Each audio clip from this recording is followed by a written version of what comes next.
O brado final de Friedrich Staaps, liberdade para sempre, Alemanha para sempre, ressoa como presságio e síntese das duas grandes forças que, a partir do início do século XIX, haveriam de moldar o imaginário político germânico, o nacionalismo e o liberalismo.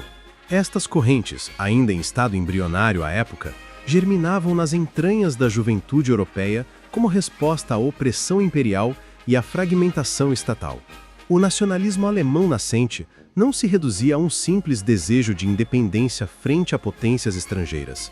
Tratava-se de algo mais profundo, a construção de uma identidade comum que pudesse unir os inúmeros estados germânicos, dotados de línguas semelhantes, tradições partilhadas, valores culturais afins e um sentido histórico comum.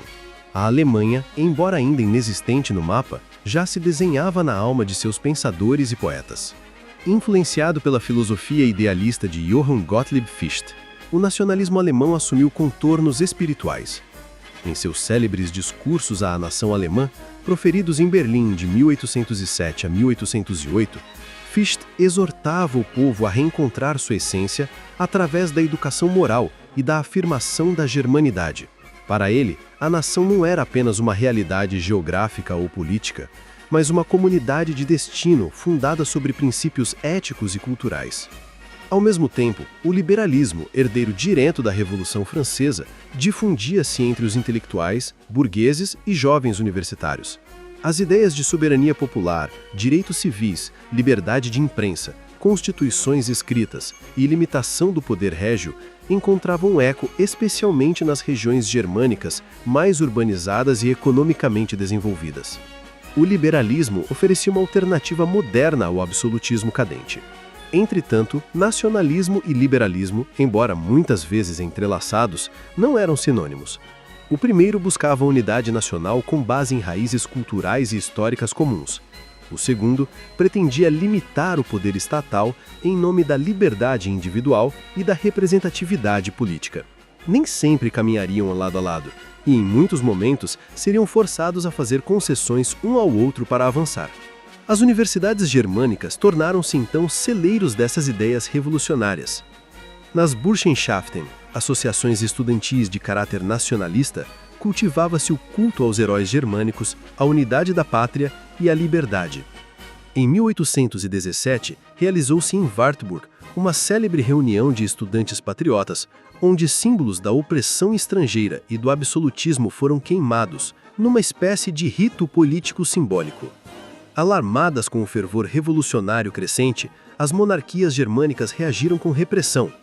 O assassinato do escritor conservador August von Kotzebue por um estudante radical em 1819 foi o estopim para que o chanceler austríaco Clemens von Metternich impusesse os decretos de Karlsbad, um conjunto de medidas destinadas a censurar a imprensa, dissolver as associações estudantis e restringir a liberdade nas universidades. O liberalismo seria por décadas empurrado à clandestinidade.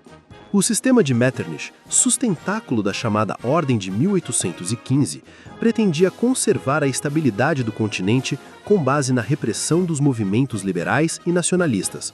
Na Confederação Germânica, isso significava a manutenção de um status quo político fragmentado, submetido à liderança austríaca e avesso a qualquer reforma estrutural.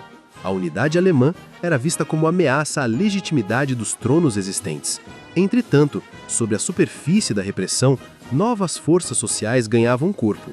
O avanço do capitalismo industrial, o crescimento da burguesia urbana, a intensificação das trocas comerciais e a ampliação das vias férreas estreitaram os laços entre os diversos estados germânicos. A Zollverein, união aduaneira iniciada pela Prússia em 1834, representou um passo decisivo no sentido da integração econômica, uma prefiguração da unidade política. A Zollverein excluía a Áustria, o que por si só já indicava uma tendência geopolítica, a de que a unificação, se viesse a ocorrer, far-se-ia sobre a liderança prussiana. Essa união alfandegária reforçava não apenas os vínculos comerciais, mas também um sentimento de comunidade entre os estados participantes. A Alemanha começava a se sentir como um todo, ainda que de forma parcial e desigual. A década de 1840 viu o recrudescimento das tensões sociais e políticas. Más colheitas, desemprego, urbanização desordenada e o aprofundamento das desigualdades acirraram o descontentamento popular. O liberalismo já não era apenas uma causa de filósofos e estudantes, mas também de setores mais amplos da população que ansiavam por reformas, justiça social e representação parlamentar. O ano de 1848 seria o ápice desse anseio. Revoluções eclodiram em diversas capitais europeias e inclusive nos estados germânicos. Manifestações exigiam constituições, liberdade de imprensa, parlamentos nacionais e, sobretudo, a unificação da Alemanha. Reunidos em Frankfurt, deputados de toda a Confederação tentaram redigir uma constituição para uma Alemanha unida e liberal, um feito inédito na história germânica. Entretanto, a Assembleia de Frankfurt carecia de apoio militar e da adesão efetiva das grandes potências germânicas. Quando ofereceu a coroa imperial ao rei da Prússia, Friedrich Wilhelm IV, este a recusou com desdém, declarando não aceitar uma coroa vinda das mãos do povo. Com isso, o projeto liberal de unificação ruiu, frustrando as esperanças de uma Alemanha democrática e constitucional. O fracasso de 1848 selou para muitos a separação entre idealismo e realidade. A partir de então, o nacionalismo passou a buscar outros caminhos, menos idealizados, mais pragmáticos. O liberalismo, por sua vez, ou seria cooptado pelos interesses dos estados mais fortes, ou entraria em refluxo. Era a aurora da Realpolitik, e nela, um novo ator despontava com força, a Prússia, fortalecida, disciplinada e disposta a assumir o comando da unificação. Assim, o século XIX alemão foi palco de uma tensão constante entre os ideais de liberdade e os projetos de poder, entre o sonho de uma pátria unida e o medo do despotismo centralizador. O grito de Friedrich Staaps permanecia vivo, mas seria progressivamente interpretado sobre novas chaves, menos românticas, mais estratégicas. A unificação, como se verá nas aulas seguintes, não nasceria da liberdade, mas da força e do cálculo.